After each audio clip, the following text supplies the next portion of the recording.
Guys ये story अब इसी चैनल पर आएगी, प्लीज लाइक एंड चैनल को सब्सक्राइब जरूर कर देना। तो चलिए शुरू करते हैं। नताशा एंड टरीका जीज इविल स्टेप। दीक्षा को अब बहुत डर लगने लगा। वह भगवान से प्रे करने लगी। तभी कुछ लड़के अपने गंदे इरादे लेकर उसकी तरफ बढ़ने लगे। दीक्षा का ध्यान उनकी तरफ बिल्कुल नहीं था। वह दरवाजे को इस आस से देख रही थी कि कोई आकर उसे खोल दे। अब आगे इससे पहले कि वे लड़के दीक्षा के साथ कुछ गलत कर पाते, किसी ने बाहर का दरवाजा खोल दिया था। दीक्षा ने राहत की सांस ली। ये दरवाजा रोशनी ने ही खोला था। जब वह समीर से मिलकर आ रही थी तो दीक्षा उसे कहीं नजर नहीं आई। उसे बाथरूम में किसी के खटखटाने की आवाज आई तो उसे लगा कि अंदर कोई फंस गया होगा, इसलिए उसने दरवाजा खोल दिया। पर उसे क्या पता था कि अंदर उसकी बेस्ट फ्रेंड दीक्षा होगी। उसे वहां से निकलता देख रोशनी की आंखें हैरानी से बड़ी हो जाती है। वह उसकी तरफ देखते हुए बोली, दीक्षा तू बॉयज वॉशरूम में क्या कर रही है? ...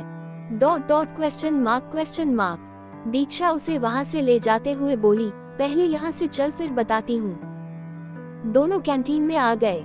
दीक्षा उसे बताने लगी, जब तू समीर से मिलने गई तो मैं पूरे कॉलेज को एक्सप्लोर कर रही थी।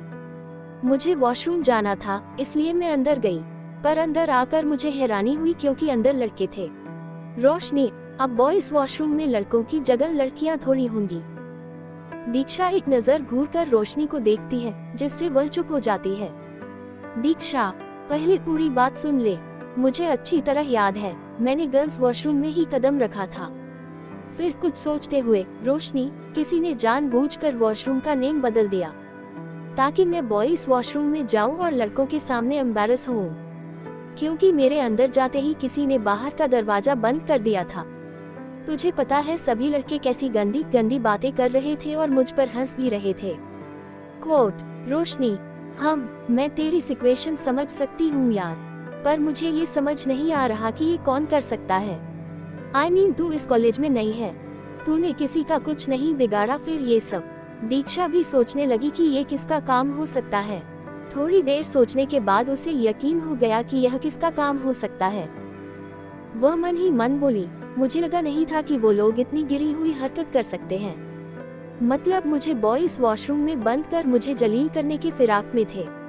अगर आज रोशनी टाइम पर नहीं आती तो पता नहीं वो कमीने लड़के मेरे साथ क्या कर बैठते।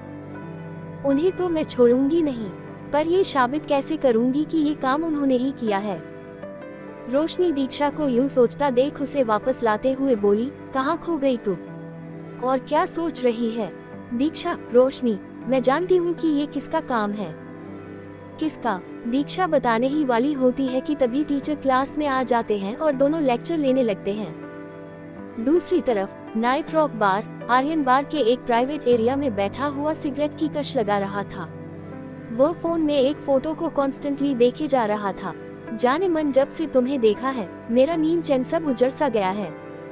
बस अब तुम्हें अपनी बाहों में भरकर अपनी ये तमन्ना पूरी करनी है।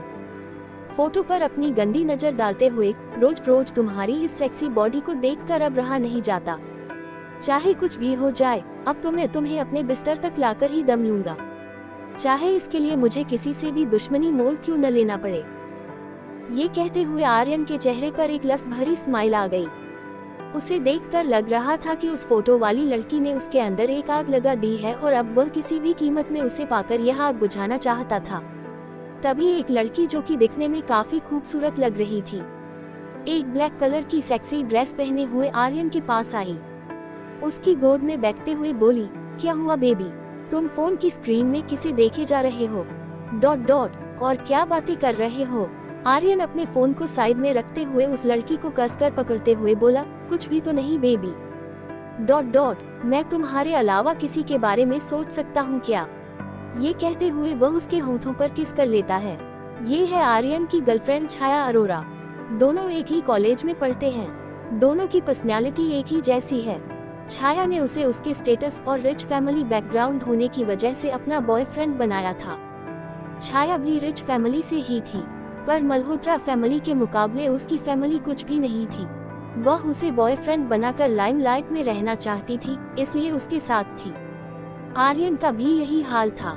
किसी एक लड़की पर तो उसका दिल रुकता ही नहीं था, बेशक वह लड़कियों को खिलौना समझता था। छाया ये बात जानती थी, वह भी कौन सी शरीफ थी। दोनों एक दूसरे से प्यार का झूठा नाटक करते थे। दोनों बार काउंटर में बैठकर वाइन पीने लगे। दीक्षा घर आकर भी आज के इंसिडेंट के बारे में ही सोच रही थी। ये सब सोचते हुए वह थोड़ी परेशान भी लग रही थी। शीतल जी ने जब दीक्षा को यूं परेशान होते हुए देखा तो उन्होंने उससे बात करने का तय किया। दीक्षा अपने रूम में आकर फ्रेश हो गई, कपड़े चेंज किए और बेड पर आराम से बैठ गई। वह अभी भी उस इंसिडेंट के बारे में ही सोचे जा रही थी।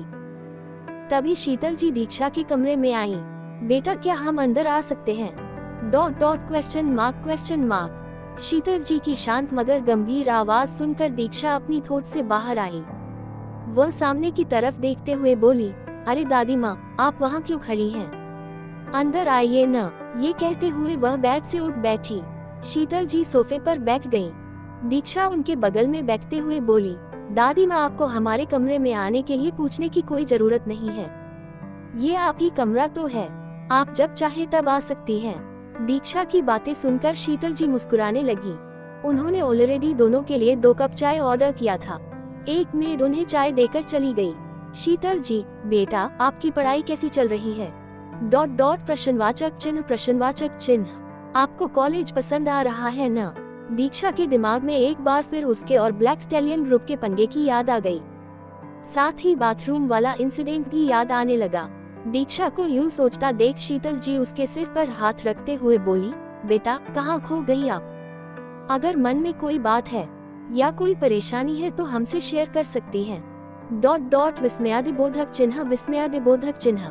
दीक्षा सोच में पड़ गई कि वह इस इंसिडेंट को दादी माँ के साथ शेयर करे या नहीं, पर उसने यह अपने तक ही रखने का तय किया। वह मुस्कुराते हुए बोली, नहीं दादी माँ, ऐसा कुछ नहीं है। वो ज्यादा क्लासेस और कॉलेज में भाग दौड़ के कारण बस थोड़ी थकावट हो गई है और कुछ नहीं। ये कहते हुए वह अपनी चाय पीने लगी। शीतल जी दीक्षा के सिर पर प्यार से हाथ फेरते हुए बोली, बेटा अगर कॉलेज में आपको किसी भी तरह की कोई परेशानी हो तो हमें बेझिझक बता सकती हैं। दीक्षा, जी दादी माँ, अगर कोई प्रॉब्लम होती है तो मैं सबसे पहले आपको ही बताऊंगी। शीतल जी चाय पीते पीते बेड पर पड़े व्हाइट पेपर्स को देखने लगी, जिसमें दीक्षा ने स्केचिंग और कलरिंग किया था। शीतल जी दीक्षा को उसे दिखाने के लिए बोली। दीक्षा उसे शीतल जी को दिखाते हुए बोली, वो दादी माँ, मैं जब बोर होती हूँ ना तो पेपर्स में ऐसे ही कुछ न कुछ ड्रॉ करती रहती हूँ। पेंटिंग मेरी हॉबी है। मेरा मूड चाहे जितना भी खराब क्यों न हो, पेंटिंग करने के बाद अपने आप सही हो जाती है। शीतल जी दीक्षा की बातों को ध्यान से सुन रही थी। वे उसकी स्केचिंग स्किल की कायल हो रही थी। वाह बेटा, हमें बिल्कुल भी अंदाजा नहीं था कि हमारी पोता बहू अपनी सास की तरह ही बहुत होनहार है। सच में बेटा, आपकी बनाई चित्रकारी की तो बात ही कुछ और है। इसे देखकर ऐसा लगता है जैसे आपने छोटी से छोटी डिटेलिंग्स को ध्यान में रखकर बारीकी से बनाया है। दादी माँ, आप मुझे इस तारीफ के लायक समझती हैं। मेरे लिए यही बड़ी बात है। बेटा, हमें लगता है कि आपकी यह कलाकारी एक दिन बहुत फेमस हो जाएगी। दीक्षा शीतल जी से अपने लिए ये सुनकर मुस्कुरा उठती है। वह शीतल जी की बातों को ध्यान से सुन रही थी। दादी माँ, आपने कहा कि मैं अपनी सास की तरह ही होनहार हूँ, तो क्या इसका मतलब आदित्य की मॉम को भी पेंटिंग से करने का शौक था? Question mark. हाँ बेटा, उन्हें पेंटिंग से बनाने का बहुत शौक था। वो पेंटिंग के जरिए अपने आप को, अपनी भावनाओं को एक्सप्रेस करती थी। दादी माँ, उनकी बनाई पेंटिंग से अभी भी मौजूद होंगी। क्या मैं उन्हें देख सकती हूँ? दीक्षा ने एक्साइटेड होते हुए कहा। काश हम आपको उन पेंटिंग्स को दिखा पाते। बेटा, जब आदित्य की माँ की डेथ हुई तो आदित्य टूट सा गया था, क्योंकि वह अपनी माँ के सबसे करीब था। उसने अपनी माँ से रिलेटेड सारी चीजों को एक कमरे में अच्छे से रखवा दिया। किसी को भी अंदर जाने की परमिशन नहीं दी। वो अपनी माँ की हर छोटी बड़ी यादों को संजोकर रखना चाहते थे, इसलिए उनकी बनाई सारी पेंटिंग्स को भी उस कमरे में रखवा दिया। दीक्षा शीतल जी की बातों को ध्यान से सुन रही थी। अब उसे समझ आया कि उस दिन जब पहली रसोई के गिफ्ट में उसे दादी माँ से आदित्य की मॉम का हार गिफ्ट में मिला था तो उसने उस तरह रिएक्ट क्यों किया था। उसे पता नहीं क्यों, पर जब भी आदित्य की मॉम की डेथ के बारे में सुनती थी, उसके दिल में एक दर्द सा, एक तकलीफ का एहसास होने लगता था। ऐसा लगता था जैसे कि वो उन्हें जानती हो। शीतल जी, बेटा अब आप आराम कीजिए, हम चलते हैं। ठीक है दादी माँ। शीतल जी वहाँ से चली जाती है। दीक्षा बेड पर आराम से लेट जाती है। वह अभी भी शीतल जी की बातों को ही सोच रही थी। क्या उस दिन वॉल में जो मैंने पेंटिंग देखी थी वो भी आदित्य की मॉम ने ही बनाया था? पर दादी माँ तो कह रही थी कि आदित्य ने उनके बनाए सारी पेंटिंग्स को एक रूम में रखवा दिया था। थोड़ी देर तक यूं ही सोचने के बाद मुझे ऐसा क्यों लग रहा है कि आदित्य की मॉम की डेथ नॉर्मल नहीं थी। क्या उनकी डेथ का रिलेशन आदित्य और उनके डैड के खराब रिलेशन से है? फिर अपने ख्यालों से बाहर आते हुए बोली, नहीं दीक्षा, अपने सीआईडी दिमाग को तू वापस रख दे। कहीं ऐसा ना हो कि इस बार मिस्टर देवल का दिमाग सनका और मुझे इस घर से उठाकर बाहर फेंक दे। मैं मुंबई में किसी को जानती भी नहीं तो किसके पास जाऊंगी। इसलिए बेटर यही होगा कि मैं शांति से अपनी फैशन डिजाइनिंग पर ध्यान दूं और इन सब से दूर ही रहूं। वैसे भी उन्हें उनके घर के मामलों में कोई दखल अंदाजी करे वो बर्दाश्त नहीं करते। यह सोचते हुए वह आंखें बंद करके बेड पर लेट जाती है। दूसरी तरफ नताशा जी कमरा। नताशा जी, भाभी आर यू श्योर हमारा ये प्लान कामयाब हो पाएगा? तारिका जी, 110% श्योर। नताशा जी, अगर उसने आदित्य या मॉम से इस बारे में हमारी शिकायत कर दी तो? तारिका जी, नताशा डोंट वरी, वो वैसा कुछ नहीं करेगी। शादी का सैक। नताशा जी, अगर उसने आदित्य या मॉम से इस बारे में हमारी शिकायत कर दी तो?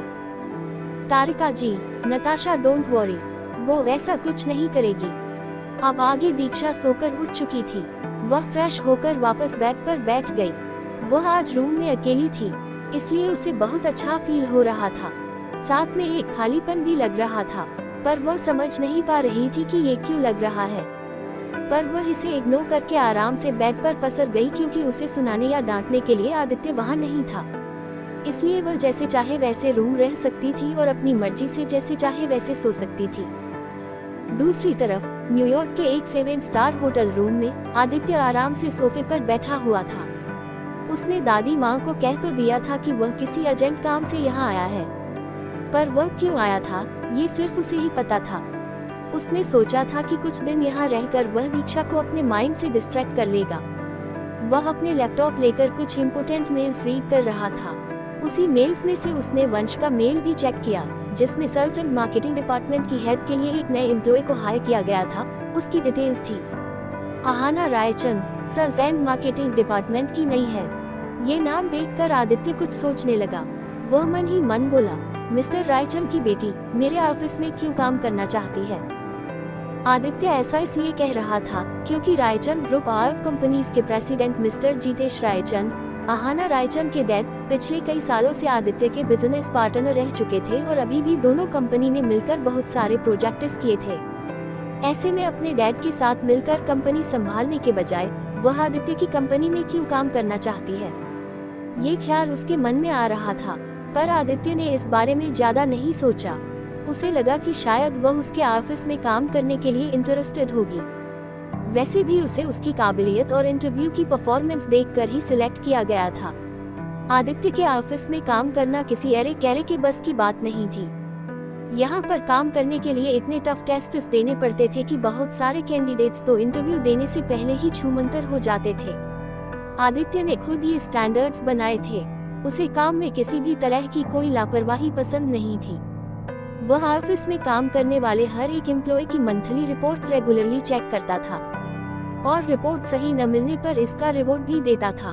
तो क्या ये आहाना रायचंद सच में आदित्य के ऑफिस में काम करना चाहती है या इसके पीछे उसके इंटेंशन कुछ और ही है? ये तो हमें आगे जाकर ही पता चलेगा। दूसरी तरफ दीक्षा आराम से पेट के बल बेड पर लेटी हुई थी और अपने फोन में कुछ वीडियोस देख रही थी। इतने में नताशा जी और तारिका जी उसके रूम में आ गए। दीक्षा कदमों की आहट पाकर बेड से उठ बैठी। सामने देखा तो ये नताशा जी और तारिका जी थी। नताशा जी अपने चेहरे पर जबरदस्ती की मुस्कान लाकर बोली, सॉरी बेटा, हम बिना नोक किए तुम्हारे रूम में आ गए। दीक्षा, अरे नहीं बुआ जी, ऐसी कोई बात नहीं है, आप लोग बैठिए ना। दोनों सोफे पर बैठ गई और दीक्षा भी उनके साथ ही बैठ गई। तारिका जी चारों तरफ नजरें दौड़ाते हुए बोली, आदित्य के जाने से तुम उसे बहुत मिस कर रही होगी ना बेटा? Question mark. तारिका जी के ऐसा पूछने पर दीक्षा तो चौंक गई। उसे तो समझ ही नहीं आ रहा था कि वह क्या जवाब दे। उसने आहिस्ते से हाँ में सिर हिला दिया। तारिका जी अपनी बात को आगे बढ़ाते हुए बोली, बेटा वो शुरू से ऐसा ही है, उसे ज्यादा फैमिली की आदत नहीं है ना, बस अपने में ही खुश रहता है वो। उसे शुरुआत से ही किसी का प्यार नहीं मिला ना, इसलिए वह भी किसी को अपना प्यार नहीं दे पाया। दीक्षा चौंक गई और सोचने लगी कि किसी का प्यार नहीं मिल पाया से क्या मतलब है। तारिका जी दीक्षा के फेस एक्सप्रेशन को ध्यान से नोटिस कर रही थी। उन्हें समझा गया कि उनका प्लान धीरे धीरे काम कर रहा है। दीक्षा को इस तरह सोचता देख नताशा जी अपना अगला स्ट्रोक लगाते हुए बोली, बेटा तुम्हारी शक्ल देखकर लग रहा है कि आदित्य ने तुम्हें अपने बारे में कुछ नहीं बताया है। क्या उसने तुम्हें ये भी नहीं बताया कि उसने तुमसे ये शादी क्यों की? Question mark. दीक्षा भी ये जानना चाहती थी कि आखिर आदित्य ने उससे शादी क्यों की। उसे लगा कि तारिका जी और नताशा जी के पास इस सवाल का जवाब जरूर होगा। उसने उनकी तरफ देखते हुए न में सिर हिला देती है। ये देखकर तारिका जी स्माइल करने लगती है और अपनी बातें जारी रखते हुए बोली, बेटा मुझे तुम्हारे लिए बहुत अफसोस होता है, पर तुम टेंशन मत लो, हम दोनों हैं न तुम्हें सारी बातें बताने के लिए। दीक्षा क्यूरियस होकर तारिका जी की तरफ देखने लगती है। बेटा तुम बहुत लकी हो जो मल्होत्रा खानदान की बड़ी बहू बनी हो। पता है कितनी सारी लड़कियां थी जो इस घर की बड़ी बहू बनने का ख्वाब देखा करती थी, और किस्मत का खेल देखो, ये बाजी तुमने मार ली। दीक्षा को तारिका जी की बातें बहुत अजीब लग रही थी, पर उसे तो ये जानना था कि आदित्य ने आखिर उसके साथ शादी क्यों की है, इसलिए उनकी बातें सुनना जारी रखती है। और उन लड़कियों का ये ख्वाब देखना जायज भी था।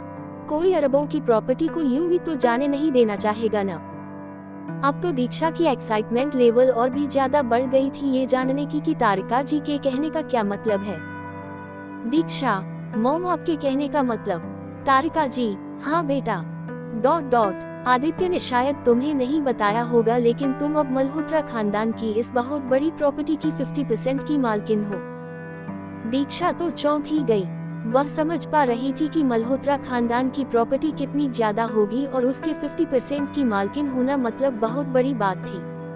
तारिका जी हम जानते हैं कि ये बात तुम्हें आदित्य ने नहीं बताई होगी, क्योंकि मेरा बेटा किसी पर जल्दी भरोसा नहीं कर पाता ना, इसलिए। पर बेटा तुम इस बात पे नाराज मत होना, वो ऐसा ही है। आदित्य के दादाजी ने मल्होत्रा फैमिली की प्रॉपर्टी के 2 हिस्से कर दिए, जिसमें एक हिस्सा उन्होंने आदित्य की होने वाली पत्नी के नाम कर दिए और दूसरा हिस्सा आदित्य के नाम। उन्होंने उसके सामने ये शर्त रखी थी कि आदित्य के नाम ये प्रॉपर्टी तभी होगी जब वह शादीशुदा हो जाएगा। पहले उसकी वाइफ के नाम प्रॉपर्टी का 50% शेयर रजिस्टर होगा, उसके बाद ही आदित्य आधी प्रॉपर्टी का हकदार हो पाएगा। तुम बहुत लकी हो कि बिना किसी अफिटिस के ही तुम इतनी बड़ी प्रॉपर्टी की मालकिन बन गई। यह कहते वक्त तारिका जी की आंखों में एक जलन साफ साफ दिखाई दे रहा था, पर दीक्षा तो ये सब सुनकर दंग ही रह गई। उसे लगने लगा कि क्या उसको इस प्रॉपर्टी को अपने नाम करने वाले मोहरे की तरह इस्तेमाल किया गया है। दीक्षा अपने मन में दबे सवाल को तारिका जी से पूछने लगी, आदित्य के डैड और उनके बीच ऐसा क्या हो गया जिससे वे ऐसे अलग थलग रहते हैं? Question mark. दीक्षा का ये सवाल सुनकर नताशा जी और तारिका जी अंदर ही अंदर बहुत खुश हो गई, पर चेहरे से उन्होंने जाहिर नहीं होने दिया। तारिका जी को तो जैसे दीक्षा के इसी सवाल का ही इंतजार था। तारिका जी एक गहरी सांस लेकर बोली, समझ नहीं आ रहा बेटा कि तुम्हें ये बात मैं किस मुंह से बताऊं। यह उन्होंने शरीफ होने का नाटक करते हुए कहा। शुरुआत से ही आदित्य को उसके डैड का प्यार नहीं मिल पाया। रीजन ये था कि आदित्य की मॉम वीना को किसी और से प्यार हो गया था, पर यह बात आदित्य के डैड सह नहीं पाए और उससे अलग अलग से रहने लगे। इस तकलीफ के कारण वो अपने बच्चों पर भी ध्यान हटाने लगे। जब ये बात घर में सबको पता चल गई तो वीना को अपने ऊपर बहुत शर्म आई और उसने सुसाइड कर लिया। ये कहते हुए तारिका जी की आंखों में एक शैतानी चमक साफ साफ नजर आ रही थी। उन्हें पहले से पता था कि मल्होत्रा खानदान की बड़ी बहू दीक्षा को इस घर के फैमिली मैटर के बारे में कुछ नहीं पता। बस इसी बात का दोनों ने फायदा उठाने की सोची, पर उनकी दीक्षा को कहीं हर बात में कितनी सच्चाई है ये तो आने वाले वक्त में ही पता चलने वाला था। दीक्षा भले ही आदित्य की मॉम के बारे में कुछ नहीं जानती थी, पर यह बात वह मानने के लिए बिल्कुल तैयार नहीं थी कि वो ऐसा कुछ कर सकती है।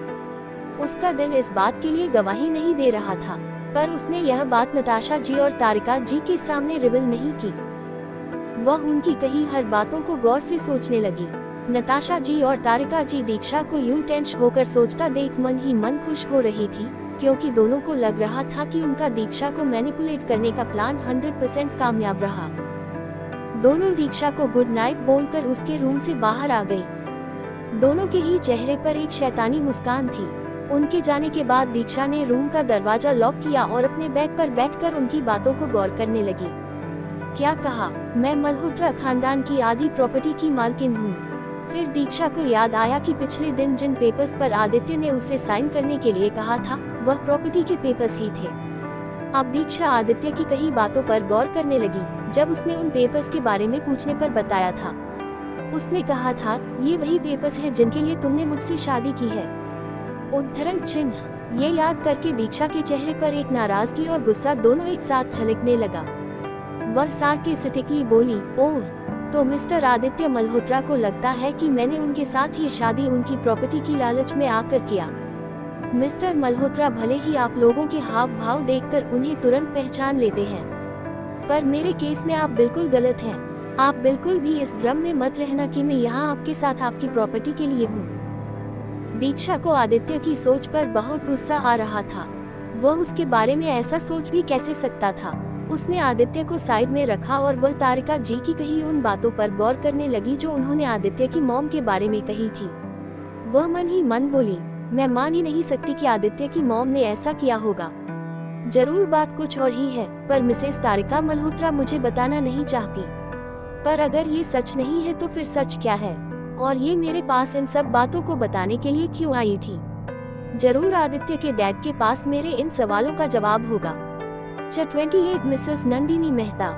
वह मन ही मन बोली, मैं मान ही नहीं सकती कि आदित्य की मॉम ने ऐसा किया होगा। जरूर बात कुछ और ही है, पर मिसेस तारिका मल्होत्रा मुझे बताना नहीं चाहती। पर अगर ये सच नहीं है तो फिर सच क्या है, और ये मेरे पास इन सब बातों को बताने के लिए क्यों आई थी? जरूर आदित्य के डैड के पास मेरे इन सवालों का जवाब होगा। अब आगे दीक्षा के मन में बहुत सारे सवाल थे, साथ में उसे आदित्य पर गुस्सा भी आ रहा था कि वो उसे बाकी लड़कियों की तरह ही समझता है। दीक्षा ने मन ही मन ठान लिया कि अब चाहे जो हो जाए, वक्त आने पर वह आदित्य को इसका जवाब जरूर देगी। ये सब सोचते हुए वह बेड पर लेट गई। दूसरी तरफ राठौर हाउस, शांति जी, दीपक जी और कृतिका डाइनिंग टेबल पर डिनर करने के लिए बैठे थे। तभी कीर्ति जी दीक्षा के कमरे की तरफ जाकर उसे बुलाने लगी। दीक्षा, बेटा डिनर करने आ जाओ, मैंने आज तुम्हारी फेवरेट डिश बनाई है। ... जल्दी आओ बेटा। ये सुनकर सबके चेहरे पर एक उदासी छा गई। तभी कीर्ति जी को याद आया कि अब उनकी बेटी की शादी हो चुकी है, वो अपने घर में होगी। फिर नम आंखों लिए वो डाइनिंग टेबल पर आ गई। दीपक जी को भी कीर्ति जी को इस तरह देखकर बहुत तकलीफ हो रही थी। शांति जी खोए हुए अंदाज में बोली, कल ही की तो बात थी जब हमारी प्यारी बेटी इसी घर में खेला करती थी, इधर उधर उछल कूद मचाकर सबके उदास चेहरे पर एक मुस्कान ला देती थी।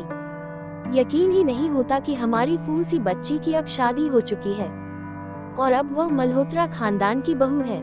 सब उदास मन से शांति जी की बातें सुन रहे थे। दीक्षा उसके मम्मी पापा, कृतिका दी और दादी माँ की जान है। घर में सबकी लाडली भी। बेशक उन्हें दीक्षा के बिना रह पाना बहुत मुश्किल लग रहा था।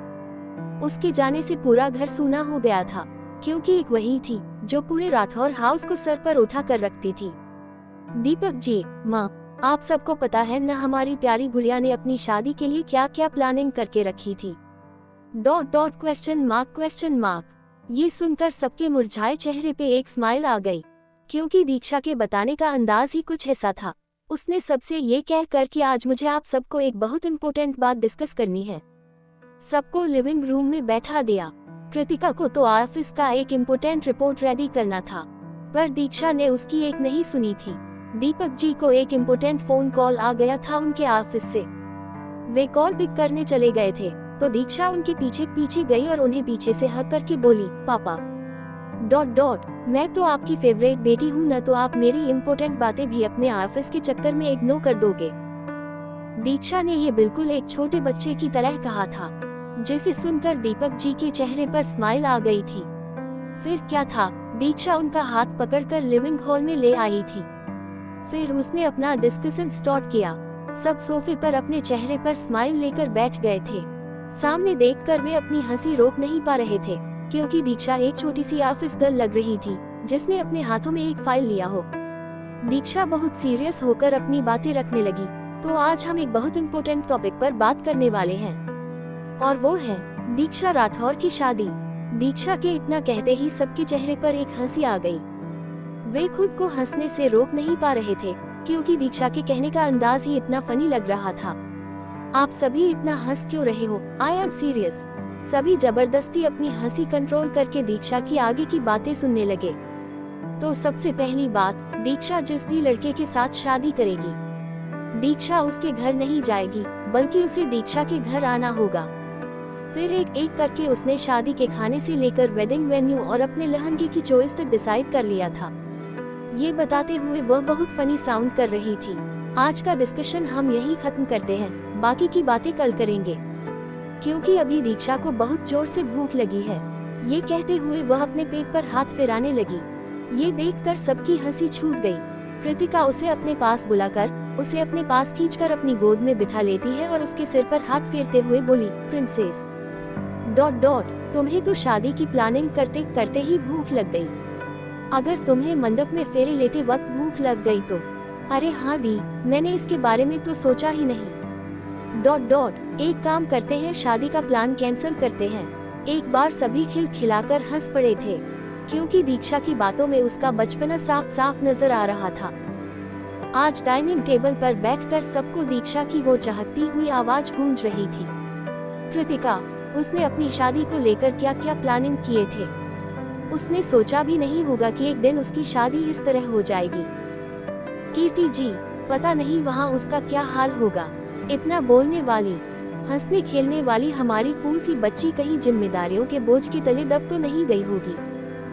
कृतिका अपनी मम्मी के हाथ पर अपना हाथ रखते हुए बोली, मम्मी आप चिंता मत कीजिए, मेरी दीक्षा से बात हुई थी, उसने बताया था कि घर में सब अच्छे हैं, सब उसका बहुत ख्याल रखते हैं। कृतिका उन्हें सारी बातें बताने लगी जो दीक्षा ने उसके साथ शेयर की थी।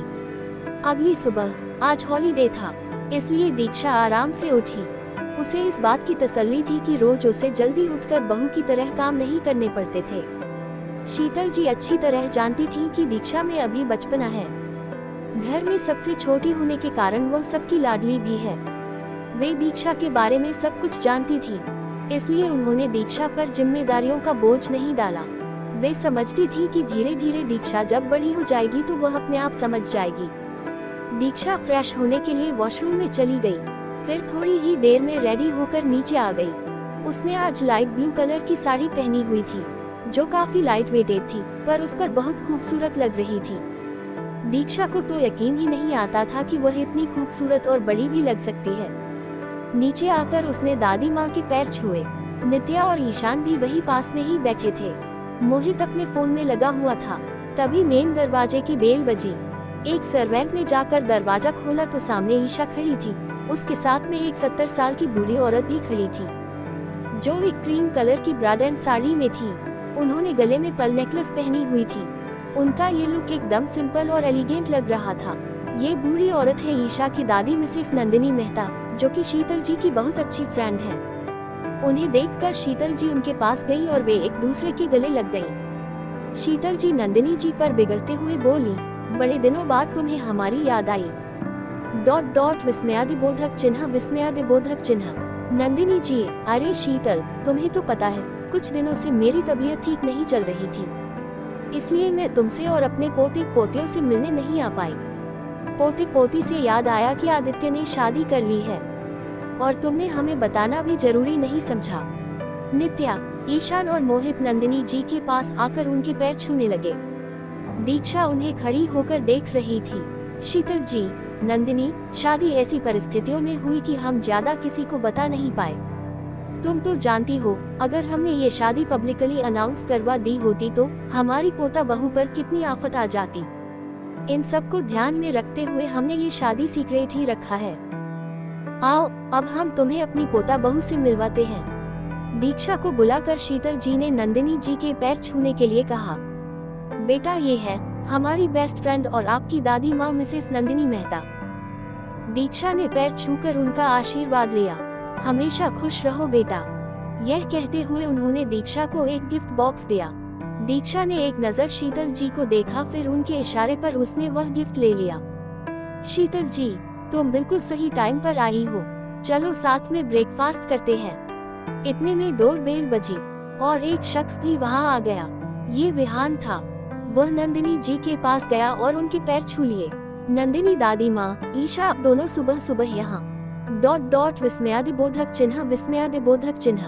नंदिनी जी, हाँ बेटा, हम अपनी दीक्षा बहू से मिलने आए हैं। विहान मुस्कुराते हुए, गुड गुड, मैं भी अपनी भाभी से मिलने आया हूँ। फिर एक नज़र सबकी तरफ देखते हुए बोला, पर भाभी जी के पतिदेव कहीं दिखाई नहीं दे रहे।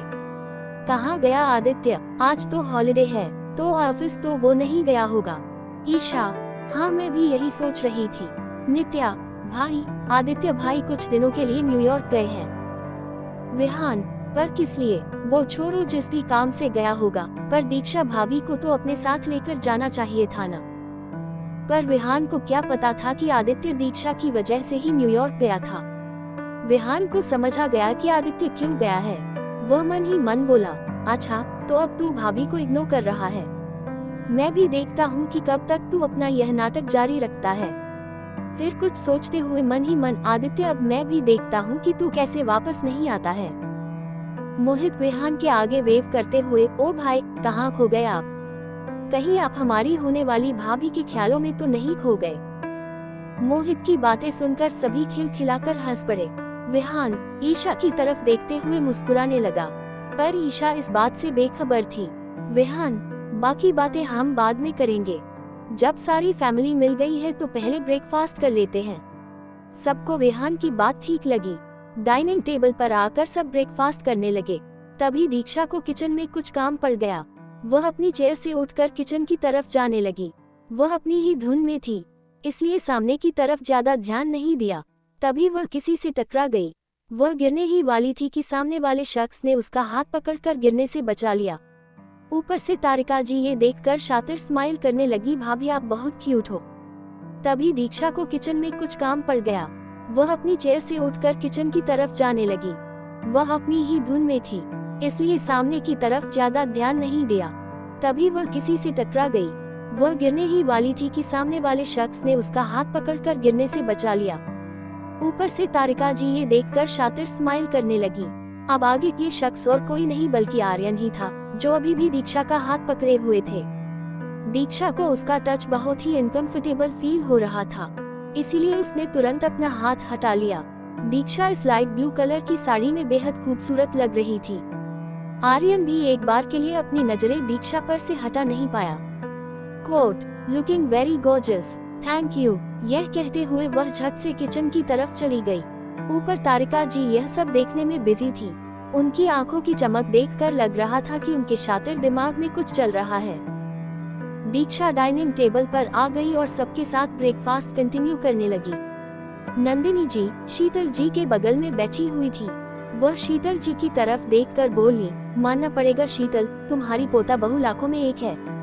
बिल्कुल हमारी वीणा बेटी की तरह ही सुंदर, सुशील और प्यारी है। तुम बहुत किस्मत वाली हो कि तुम्हें दीक्षा जैसी बहू मिली। नंदिनी जी की बातें सुनकर शीतल जी स्माइल करने लगी और मन ही मन बोली, हमें हमारी पसंद पे पूरा भरोसा है। अब आदित्य भी जल्द ही समझ जाए कि हम उनके लिए हीरा लाए हैं। फिर दीक्षा के मासूम से चेहरे की तरफ देखते हुए बोली, वैसे उम्र में आदित्य से काफी छोटी लग रही है। कितने साल की हो बेटा? जी 21 साल, इस मंथ में 22 की हो जाऊंगी। ... विस्मयादिबोधक चिन्ह, विस्मयादिबोधक चिन्ह। दीक्षा ने बड़ी मासूमियत में जवाब दिया। ईशान और मोहित दीक्षा की तरफ देखते हुए बोले, अरे भाभी, आप तो हम दोनों से भी छोटी हैं। हम दोनों 23 के हैं, है न भाई? दोनों एक दूसरे की तरफ देखते हुए बोले। नित्या, पर रिश्ते में तो भाभी आप दोनों से बड़ी है न। ... विस्मयादिबोधक चिन्ह, विस्मयादिबोधक चिन्ह। ईशान और मोहित, हाँ वो तो है, तब तो तुम अपने कॉलेज में होगी। ... क्वेश्चन मार्क। नंदिनी जी ने पूछा। शीतल जी बोली, हमारी बहू का सपना है कि वो इंडिया की टॉप फैशन डिजाइनर बने और हम चाहते हैं कि वो अपना सपना जरूर पूरा करेगी। दीक्षा, नंदिनी दादी माँ, मैं बहुत लकी हूँ कि मुझे शीतल दादी माँ जैसी दादी माँ मिली, जो मुझे अपना सपना पूरा करने के लिए सपोर्ट कर रही हैं। नंदिनी जी, हाँ बेटा, तुम बहुत लकी हो। अब तक सभी ब्रेकफास्ट कर चुके होते हैं। नंदिनी जी और शीतल जी बाहर गार्डन की तरफ टी टेबल की तरफ बैठने के लिए चली गई। मोहित, ईशान, नित्या, दीक्षा, ईशा और विहान वहीं रह गए। ईशान और मोहित कब से देख रहे थे कि विहान अपने फोन पर लगा हुआ है।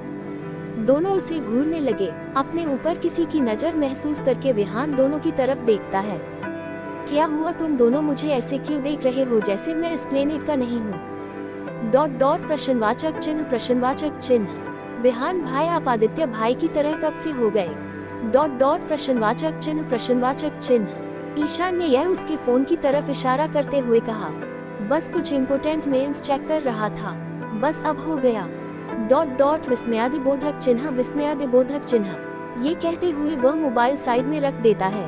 भाई, आप यहाँ भी अपना ऑफिस का काम करोगे तो हम बच्चों की प्रॉब्लम को सॉल्व कौन करेगा? डॉट डॉट प्रश्नवाचक चिन्ह प्रश्नवाचक चिन्ह। अच्छा, आप ये भी बता दो कि मेरे प्यारे प्यारे बच्चों की प्रॉब्लम क्या है? Dot dot question mark. Aditya भाई, नित्या ने मुंह फुलाते हुए कहा। दीक्षा, जो कब से उनकी बातें सुन रही थी, वह सोचने लगी, मिस्टर डेविल। डॉट डॉट नित्या के लिए भी एक प्रॉब्लम है। मुझे तो लगा था कि वो सिर्फ मुझे ही कोसते रहते हैं। आदित्य, एक प्रॉब्लम है, विहान ने नित्या की तरफ देखते हुए बोला। कोट, अरे भाई, मेरे कहने का मतलब है कि देखिए न भाई, चुपचाप न्यूयॉर्क चले गए, वो भी हमारी प्यारी भाभी को अकेले छोड़कर। Not fair. Dot dot Vihaan भाई, हाँ प्रिंसेस, इसके लिए तुम्हारे आदित्य भाई को पनिशमेंट मिलनी चाहिए। डॉट डॉट प्रश्नवाचक चिन्ह प्रश्नवाचक चिन्ह। मोहित भाई, पनिशमेंट की बातें न ही करो तो ही अच्छा है। वैसे भी आदित्य भाई पहले ही हम दोनों को वार्न कर चुके हैं, अगर कोई गड़बड़ हो गई तो वो सीधे हमें घर से निकाल फेंकेंगे। Dot dot exclamation mark. Ishaan, वो सब तो ठीक है, पर आदित्य भाई को पनिशमेंट देगा कौन? हमेशा तो हमारे हिटलर भाई ही हमें पनिश करते आ रहे हैं, हम सब बेचारे उनके जुल्म सहते आ रहे हैं। डॉट डॉट विस्मयादिबोधक चिन्ह विस्मयादिबोधक चिन्ह। दीक्षा ईशान की बातों को गौर से सुन रही थी। वह मन ही मन बोली, क्या कहा ईशान ने? डॉट डॉट हमेशा से जुल्म सहते आ रहे हैं, क्या मिस्टर डेविल सच में हिटलर की तरह हैं? डॉट डॉट अरे दीक्षा, तू उनसे क्या पूछ रही है? तू खुद भी तो उनके अत्याचार सहती है। पक्का वो हिटलर है और उन्हें इसकी सजा जरूर मिलनी चाहिए। पर ईशान की बात भी सही है, उस खड़ूस और डेविल को सजा देगा कौन? Dot dot question mark. Vihaan कुछ सोचते हुए बोला, डोंट वॉरी छोटे। डॉट डॉट आदित्य को उसकी पनिशमेंट जरूर मिलेगी, फिर देखना वो कैसे वापस यहाँ दौड़ा चला आएगा। ईशान भाई, आपको देखकर लग रहा है कि आपके दिमाग में कोई खतरनाक प्लान चल रहा है, लेकिन कहीं आपका ये दांव उल्टा न पड़ जाए और पता चल रहा है कि आदित्य भाई को पनिशमेंट देने के चक्कर में हमें ही पनिशमेंट न मिल जाए। और आप तो यहाँ रहते भी नहीं हो, इसलिए आप तो बाइजक बरी हो जाओगे, लेकिन हम नन्ही जानों का क्या? डॉट डॉट प्रश्नवाचक चिन्ह प्रश्नवाचक चिन्ह। डोंट वॉरी छोटे, अगर हम अपने मिशन में फेल हो भी जाते हैं तो भी मैं तुम लोगों के साथ पनिशमेंट भी शेयर कर लूंगा, अब खुश? डॉट डॉट विस्मयादिबोधक चिन्ह विस्मयादिबोधक चिन्ह। अब बताओ प्लान किया है? हम तो प्लान ये है कि हमें कुछ भी नहीं करना है, बस अपने हॉलिडे को एंजॉय करना है। हमें ये जताना है कि आदित्य के एब्सेंस को हम खूब अच्छे से एंजॉय कर रहे हैं, और आदित्य को भी इसकी खबर होनी चाहिए। मोहित बोला, भाई हम अपना हॉलिडे तो एंजॉय कर लेंगे, पर भाई तक ये खबर पहुंचाने का खतरनाक काम तो मैं नहीं करने वाला। ईशान, सेम हियर, मुझे भी शेर के मुंह में हाथ डालने का कोई शौक नहीं है। Dot dot exclamation mark. Vihaan, अरे बच्चों, तुम लोग डरो मत, ये काम तुम्हारा विहान भाई कर लेगा। ईशा विहान की तरफ देखते हुए बोली, विहान, डू यू थिंक कि तुम्हारा ये प्लान काम कर जाएगा? विहान, डेफिनेटली यस ईशा, मैं आदित्य को अच्छी तरह जानता हूँ, वो क्यों न्यूयॉर्क गया है ये भी जानता हूँ। नित्या, तो गाइस हम कहाँ से शुरू करें? डॉट डॉट प्रश्नवाचक चिन्ह प्रश्नवाचक चिन्ह। विहान, कहाँ से शुरू करें मतलब? चलो कोई अच्छा सा गेम ही खेल लेते हैं। दीक्षा, जो कब से कुछ सोचने में लगी थी, विहान उसकी तरफ पॉइंट करते हुए बोला, भाभी क्यों ना आप ही डिसाइड करो कि हमें क्या करना चाहिए। दीक्षा, पर मुझे तो ज्यादा गेम ही पता नहीं है। विहान, आपको जितना पता है उन्हीं में से बताओ। दीक्षा कुछ सोचने के बाद, क्यों ना हम ट्रूथ एंड डेयर खेलें, हमें मजा भी आएगा और एक दूसरे के राज के बारे में भी पता चल जाएगा। दीक्षा ने यह एक्साइटमेंट से भरे फेस के साथ कहा, जिसमें उसकी चहकती हुई आवाज साफ नजर आ रही थी। ईशान, अरे वाह भाभी, क्या आइडिया दिया आपने, सुनने में ही बहुत एक्साइटिंग साउंड कर रहा है। विहान, चलो तो फिर देर किस बात की, शुरू करते हैं गेम। सभी एक गद्दे में चारों तरफ बैठ गए। उस बार की तरह इस बार भी गेम खेलने के लिए तकिए और म्यूजिक सिस्टम का सहारा लिया गया। गेम का रूल था कि म्यूजिक बंद होने के बाद जिसके हाथ में तकिया आएगा उसे ट्रूथ या डेयर में से कोई एक सिलेक्ट करना होगा। जो हारेगा उसे पूरे मेंबर कोई पनिशमेंट डिसाइड करेगी और हारे हुए शख्स को उसे पूरा करना होगा। म्यूजिक के साथ गेम स्टार्ट हो गया। सब एक्साइटेड होकर एक दूसरे के ऊपर पिलो फेंकने लगे। ईशा के हाथों में आते ही म्यूजिक सिस्टम बंद हो गया। मिल गया हमारा पहला शिकार। ... मोहित ने एक्साइटेड होकर कहा। तो ईशा दी, ट्रूथ या डेयर? ...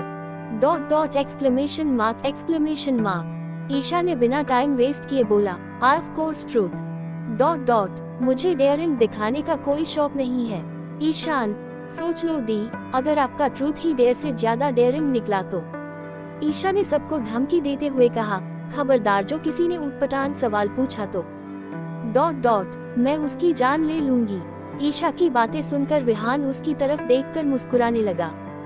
ईशान विहान को इस तरह मुस्कुराता देख धीरे से पूछ बैठा, क्या बात है विहान भाई, आज ईशादी पर आपको बहुत प्यार आ रहा है? ...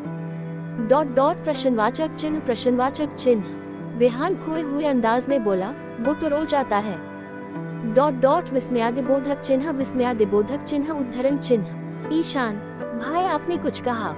विहान, हाँ मैं ये कह रहा था कि क्यों न हम ईशा से उसकी लव लाइफ के बारे में ही कुछ पूछ लें। ईशान, जैसे कि? विहान, जैसे कि उसका कॉलेज क्रश कौन था... या फिर क्या कॉलेज में उसे किसी से प्यार था? ईशान, ओके नित्या, तो दी से कौन क्वेश्चन करेगा... क्वेश्चन मार्क। ईशान अपने हाथ खड़े करके बोला, हम तो दी... आपका कॉलेज क्रश कौन था? ईशा सोचने लगी। ये देखकर विहान का एक्साइटमेंट लेवल बढ़ रहा था। थोड़ी देर सोचने के बाद बोली, एक्चुअली कॉलेज में मुझे किसी पर क्रश ही नहीं आया, पर मैं ये जरूर बता सकती हूँ कि मुझ पर किसको क्रश था, अगर तुम लोग जानना चाहो तो... exclamation mark. Mohit, yes please tell अस।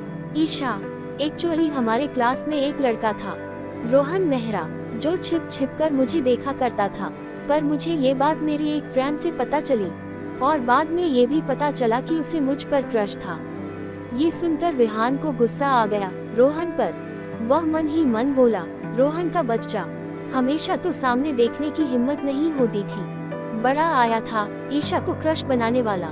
नित्या, फिर क्या हुआ ईशा दी... प्रश्नवाचक चिन्ह। ईशा, फिर क्या होना था? कॉलेज पास आउट करने के बाद सब अपने अपने लाइफ में लग गए। गेम फिर से स्टार्ट हो गया। इस बार ये पिलो ईशान के पास आकर रुकी। ईशान ने ट्रूथ सिलेक्ट किया, तो कौन ईशान मल्होत्रा से क्वेश्चन करने वाला है... क्वेश्चन मार्क। ईशान ने बड़े एटीट्यूड के साथ कहा। नित्या, हाँ तो ईशान भाई, आपने आज तक आदित्य भाई के नाक के नीचे सबसे खतरनाक काम कौन सा किया है... प्रश्नवाचक चिन्ह। ये सुनकर ईशान पागलों की तरह जोर जोर से हंसने लगा। ये देखकर नित्या उसे अजीब तरह से देखते हुए बोली, भाई आप ठीक तो हो ना, कहीं मेरे इस सवाल से आपके दिमाग की वायरिंग तो नहीं हिल गई... प्रश्नवाचक चिन्ह। ईशान अपनी हंसी कंट्रोल करते हुए बोला, मुझे इसलिए हंसी आ रही है क्योंकि यह काम भी नाक से रिलेटेड ही था। सभी ईशान की तरफ देखने लगे। जब मैं छोटा था, मतलब उतना भी छोटा नहीं था, 18 साल का था, तब मुझे बहुत सर्दी हो गई थी। मैं भाई के कमरे में आया था, मुझे बहुत जोर से छींक आई। मेरे पास रुमाल भी नहीं था, तो मैंने बेड पर पड़ी एक टी शर्ट उठा ली और उसी पे अपना नाक साफ कर लिया। बाद में पता चला कि वो टी शर्ट भाई की फेवरेट थी और उसे पहनकर वो एक मीटिंग में जाने वाले थे। मैंने चुपचाप वो टी शर्ट उठाकर वैसे का वैसे रख दिया। भाई ने भी उसे बिना देखे पहन लिया, पर बाद में उन्हें रियलाइज हुआ कि उसमें किसने क्या काम किया है। भाई की आंखें गुस्से से लाल हो गई थी, पर मेरी हिम्मत ही नहीं हुई उन्हें बताने की। इनफैक्ट आज तक भाई को नहीं पता कि वो काम मैंने किया था। ये कहकर वह अपनी बत्तीसी दिखा रहा था। ईशान की बातें सुनकर सब पेट पकड़कर हंस रहे थे, खासकर दीक्षा तो बहुत जोर जोर से हंस रही थी। नित्या, छी कितने गंदे थे आप। अब मैं ये बात आदित्य भाई को बता कर रहूंगी कि उनके प्यारे भाई ने उनके टी शर्ट पर कितना अच्छा काम किया था। ईशान घूर कर नित्या की तरफ देखते हुए बोला, प्रिंसेस ... अगर तुमने भाई को ये बता दिया तो मैं भी उन्हें ये बता दूंगा कि तुमने हिस्ट्री का एक इम्पोर्टेंट असाइनमेंट मिस कर दिया और टीचर की डांट मिलने पर भी तुम उसे कंप्लीट नहीं कर रही हो। नित्या, हो गया आपका। ठीक है, नहीं बता रही भाई को, पर आप भी उन्हें कुछ नहीं बोलोगे। ईशान, प्रोमिस। नित्या, प्रोमिस। दीक्षा अभी भी ईशान की बातों पर हंसी जा रही थी। वह हंसते हुए बहुत ही क्यूट लग रही थी। सभी उसकी इस प्यारी सी हंसी में खो जाते हैं। मोहित दीक्षा के हंसते हुए चेहरे को देखते हुए बोला, भाभी आप बहुत क्यूट हो, ऐसे ही हंसते रहा करो और अपनी प्यारी आवाज में बोलते रहा करो। दीक्षा, मैं तो हमेशा हंसना और बातें करती रहना चाहती हूँ, पर मिस्टर देवल के डर से चुप ही रहती हूँ। दीक्षा ने ये कह तो दिया, पर बाद में उसे रियलाइज हुआ कि उसने क्या बोल दिया। वह जबरदस्ती की स्माइल अपने चेहरे पर लाकर ये मनाने लगी कि किसी ने उसके इस डेविल वर्ड पर ध्यान नहीं दी हो। ईशान, मिस्टर देवल के डर से? पर भाभी ये मिस्टर देवल कौन है? ... प्रश्नवाचक चिन्ह। क्या ये छछूंदर आपको परेशान करता है? आप मुझे बताओ, मैं उसकी बत्तीसियां तोड़ दूंगा ... विस्मयादिबोधक चिन्ह। दीक्षा तो चुपचाप ही रह गई, क्योंकि ईशान को नहीं पता था कि वह अपने आदित्य भाई को ही मारने की बात कर रहा है। विहान समझ गया कि दीक्षा आदित्य की ही बात कर रही है। वह ईशान की तरफ देखते हुए बोला, छोटे पहले जान तो ले कि मिस्टर देवल कौन है? ... ईशान, ऑफ कोर्स कोई लुच्चा होगा जिसने भाभी को परेशान किया होगा। विहान मुस्कुराते हुए दीक्षा की तरफ देखते हुए बोला, भाभी अब आप ही बता दीजिए कि ये मिस्टर देवल कौन है? ... दीक्षा थोड़ी देर तो चुप रही, फिर धीरे से बोली, मिस्टर मल्होत्रा आदित्य ही मिस्टर देवल है। ... प्रश्नवाचक चिन्ह। ये सुनकर ईशान की जुबान में तो जैसे ताला ही लग गया। विहान और ईशा दीक्षा की तरफ देखकर मुस्कुराने लगे। ईशा, लगता है आदित्य आपको बहुत परेशान करता होगा, इसलिए तो आपने इसको ये नाम दिया है। ... ईशा की बातों में एक शरारत साफ झलक रही थी, जिसका मतलब दीक्षा समझ रही थी। उसे तो समझ नहीं आ रहा था कि वह इसका क्या जवाब दे। विहान, डोंट वरी भाभी, आपको आदित्य से डरने की कोई जरूरत नहीं है। अगर वो आपको परेशान करे तो आप दादी माँ से उसकी शिकायत लगा सकती हैं, क्योंकि उनके सामने आपके पतिदेव की भी नहीं चलती। तो इस बात पर अब बारी है हमारी स्वीट सी दीक्षा भाभी की। ... बताइए भाभी, ट्रूथ और डेयर? ट्रूथ। सभी ये सोचने लगे कि दीक्षा से क्या सवाल किया जाए। सब सोचने में लगे थे। ये देखकर दीक्षा को नर्वसनेस होने लगी कि आखिर ऐसा क्या सवाल पूछने वाले हैं ये। सभी उनके फर्स्ट नाइट के बारे में जानना चाहते थे, पर वे ये भी समझते थे कि दीक्षा ये सवाल सुनकर ऑकवर्ड हो जाएगी। इसलिए बजाय उन्होंने दीक्षा से सवाल पूछा, भाभी आपके और भाई के फर्स्ट किस का एक्सपीरियंस बताइए। ये सवाल सुनकर तो दीक्षा को जैसे सांप सूंघ गया। उसे तो समझ ही नहीं आ रहा था कि वो क्या बताए। CH30 Aditya is back. सभी उनके फर्स्ट नाइट के बारे में जानना चाहते थे, पर वे ये भी समझते थे कि दीक्षा ये सवाल सुनकर ऑकवर्ड हो जाएगी। इसलिए बजाय उन्होंने दीक्षा से सवाल पूछा, भाभी आपके और भाई के फर्स्ट किस का एक्सपीरियंस बताइए। ... ये सवाल सुनकर तो दीक्षा को जैसे सांप सूंघ गया। उसे तो समझ ही नहीं आ रहा था कि वो क्या बताए। अब आगे साथ ही उसके गाल भी शर्म से गुलाबी हो रहे थे। उसे समझ नहीं आ रहा था कि उनके बीच जब किस हुई ही नहीं है तो उसे शर्म क्यों आ रही है। दीक्षा मन ही मन बोली, दीक्षा तुझे शर्म कब से आने लगी? ... प्रश्नवाचक चिन्ह। फिर अपने गालों को छूते हुए बोली, पर मेरे गालों को देखकर तो लग रहा है कि मुझे शर्म आ रही है। ... विस्मयादिबोधक चिन्ह। नित्या, क्या हुआ भाभी, आप ठीक हो? देखो आपके गाल कैसे पिंक हो रहे हैं। डॉट डॉट इसका मतलब है कि आपका भाई के साथ फर्स्ट किस का एक्सपीरियंस बहुत रोमांटिक रहा। दीक्षा अब क्या ही बोले। आदित्य को तो उसे कोसने से, उसे सुनाने से फुर्सत मिली तब न वो उससे रोमांस करे। दीक्षा को यूं चुप देखकर सब ईशान को खा जाने वाली नजरों से देखने लगे। सबकी घूरती नजरों को अपने ऊपर देखकर ईशान भोला बनते हुए पूछने लगा, अरे अब मैंने क्या कर दिया? डॉट डॉट प्रश्नवाचक चिन्ह प्रश्नवाचक चिन्ह। भाई इतने रोमांटिक हैं तो इसमें मैं क्या करूं? डॉट डॉट प्रश्नवाचक चिन्ह प्रश्नवाचक चिन्ह। मोहित, सारे फसाद की जड़ तू ही है। अगर उस दिन तू मुंह उठाकर भाई के कमरे में नहीं जाता तो आज भाभी यूं चुपचाप नहीं बैठी होती बल्कि अपने फर्स्ट किस का रोमांटिक एक्सपीरियंस शेयर कर रही होती। डॉट डॉट विस्मयादिबोधक चिन्ह विस्मयादिबोधक चिन्ह। मोहित ने फ्लो में सब कह दिया। दीक्षा को भी याद आ गया कि वे किस दिन की बात कर रहे हैं, पर उसे ये नहीं पता था कि यह बात सबको पता चल गई होगी। ये सोचकर ही दीक्षा को फिर से शर्म आने लगी। सभी उसके क्यूट से गुलाबी हो चुके चेहरे को निहारने लगे। भाभी, आप ब्लश करते हुए कितने क्यूट लगते हो। चलो इसी बात पर ये बताओ कि आपको भाई कैसे लगते हैं। Dot dot question mark quote. Ishaan ने पूछा। दीक्षा थोड़ी देर तो चुप रही, फिर जब सबको अपनी तरफ आस भरी नजरों से देखते देखा तो वह बोली, नहीं बता सकती। डॉट डॉट विस्मयादिबोधक चिन्ह विस्मयादिबोधक चिन्ह। पर क्यों भाभी? दीक्षा, क्योंकि अगर उन्हें पता चल गया कि मैं आप लोगों से उनकी शिकायत करती हूँ तो मुझे बहुत डांटेंगे। दीक्षा ने यह मासूमियत में कहा। विहान, उसकी इतनी हिम्मत कि हमारी भाभी को डांटे। आने दो उसे, फिर खबर लेता हूँ उसकी। दूसरी तरफ आदित्य के दिन ऐसे ही कट रहे थे। वो आया तो यहाँ दीक्षा को भुलाने के लिए था, पर वह उसे भूल नहीं पा रहा था। जब भी आईने के सामने खड़ा होता था तो उसे पीछे से उसे निहारती हुई दीक्षा दिखाई देती थी।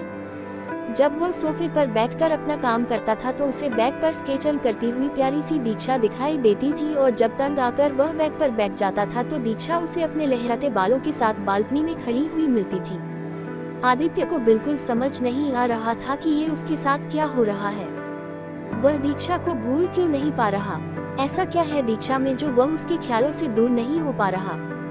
जब भी उसे कोई चीज परेशान करती तो वह ऐसे ही घर छोड़कर कुछ दिनों के लिए बाहर चला आता था, और कुछ दिनों बाद सब नॉर्मल भी हो जाता था। पर दीक्षा के केस में ऐसा बिल्कुल नहीं था। आदित्य का दिल दीक्षा को समझने की कोशिश करना चाहता था, पर उसका दिमाग उसका साथ नहीं दे रहा था।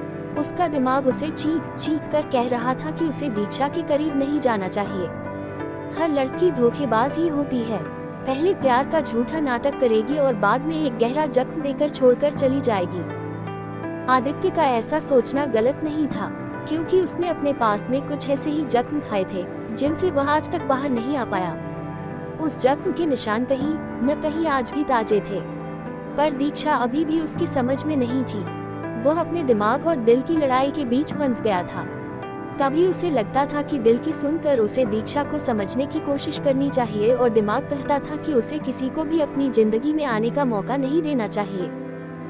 दिल और दिमाग की कसमकस के बीच वह उलझ गया था।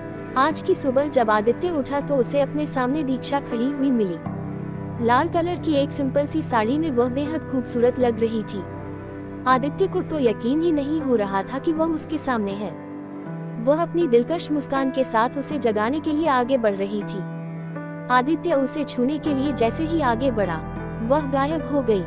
ये दीक्षा नहीं थी। आदित्य को उसका इल्यूजन हुआ था। आदित्य अब परेशान हो चुका था। वह उठा और वॉशरूम की तरफ फ्रेश होने के लिए चला गया।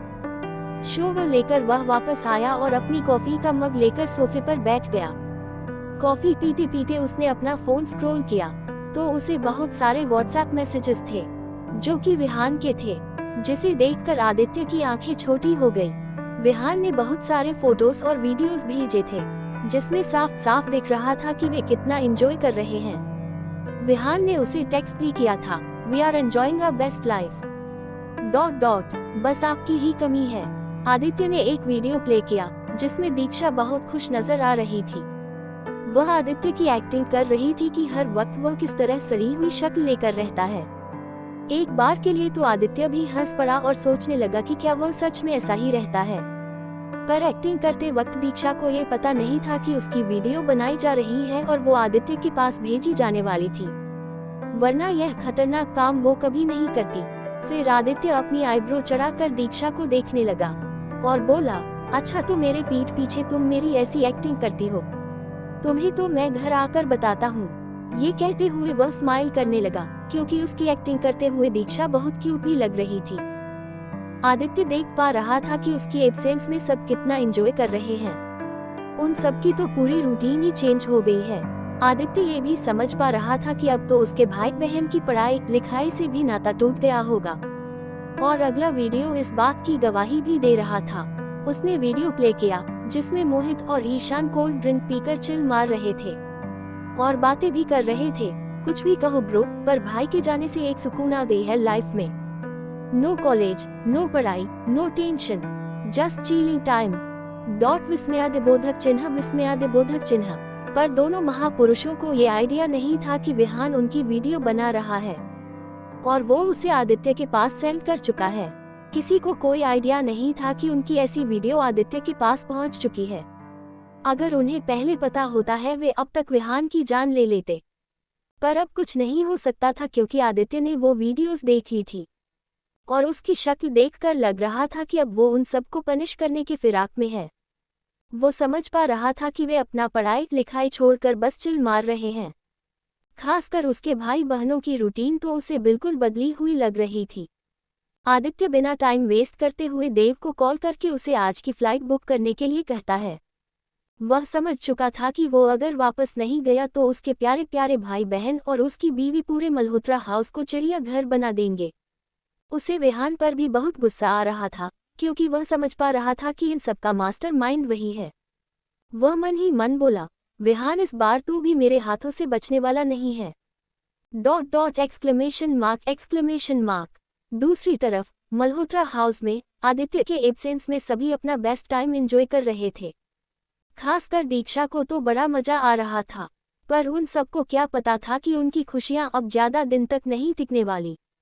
इनफैक्ट उन्हें कोई आइडिया नहीं था कि आदित्य आज वापस आ रहा है उन सबकी खबर लेने के लिए। उन मासूम सी जानों को तो ये भी नहीं पता था कि उनके कारनामों को आदित्य ने देख लिया है और इसके लिए वो उन्हें पनिश भी करने वाला है। इन सब से दूर दीक्षा आराम से फैलकर अपने मुलायम बिस्तर पर सो रही थी। रात के 12 बजे आदित्य वापस मल्होत्रा हाउस पहुंच गया। अब तक सभी सो चुके थे। वह सीधे अपने कमरे में आ गया। उसने देखा कि दीक्षा फैलकर आराम से बेड पर सो रही है। उसकी मासूमियत में आदित्य फिर एक बार खो गया। उसके चेहरे पर एक स्माइल आ गई। वह उसके चेहरे को निहारते हुए बोला, लगता है इसके जहन से मेरा डर खत्म हो चुका है, इसलिए तो कैसे चैन से सो रही है। बड़ी अच्छी एक्टिंग कर लेती हो मेरी। अब मुझे तुम कल मेरे सामने ये एक्टिंग करके बताओगी तुम... ... फिर देखता हूँ तुम्हें। ये कहते हुए उसके सिर को प्यार से सहलाने लगा, क्योंकि दीक्षा इस वक्त बहुत मासूम लग रही थी। उसे दीक्षा पर जरा भी गुस्सा नहीं आ रहा था, बल्कि उसे प्यार से और निहारने का मन कर रहा था। दीक्षा तो घोड़े बेचकर सो रही थी। उसे अभी भी कोई आइडिया नहीं था कि आदित्य वापस आ चुका है। आदित्य चेंज करके वापस आ गया और दीक्षा के बगल में लेट गया। दीक्षा का चेहरा आदित्य की तरफ ही था। वह उसके चेहरे को निहारे जा रहा था। आदित्य को ये बात पता नहीं थी, पर पिछले कई दिनों से उसने दीक्षा के इस क्यूट से चेहरे को बहुत मिस किया था। पर वह इस बात को एक्सेप्ट करना नहीं चाहता था। वह उसके चेहरे पर आ रहे बालों को उसके कान के पीछे करते हुए बोला, तुम्हारी मासूमियत देखकर कोई कह सकता है कि तुम कितनी शरारत करती होगी। तुम्हारी मासूम शक्ल देखकर तो कोई भी धोखा खा जाए। आदित्य को बहुत मन कर रहा था कि वह दीक्षा को किस कर ले। इस बार उसने खुद को नहीं रोका और उसके गालों पर किस कर लिया। उसके किस करते ही दीक्षा अपने एक हाथ आदित्य की तरफ बढ़ाकर उसके सीने में छिप जाती है। वह गहरी नींद में होती है और उसे अभी भी होश नहीं होता कि वह आदित्य को हक करके सो रही है। ये देखकर आदित्य स्माइल किए बगैर रह नहीं पाता। वह दीक्षा की शक्ल को इमेजिन करने लगता है जब कल वह उसे देखकर होने वाली थी। वह दीक्षा की तरफ देखकर मन ही मन बोला, आज सो लो जितने चैन से सोना है, क्योंकि कल से तुम्हारी ये नींद उड़ने वाली है।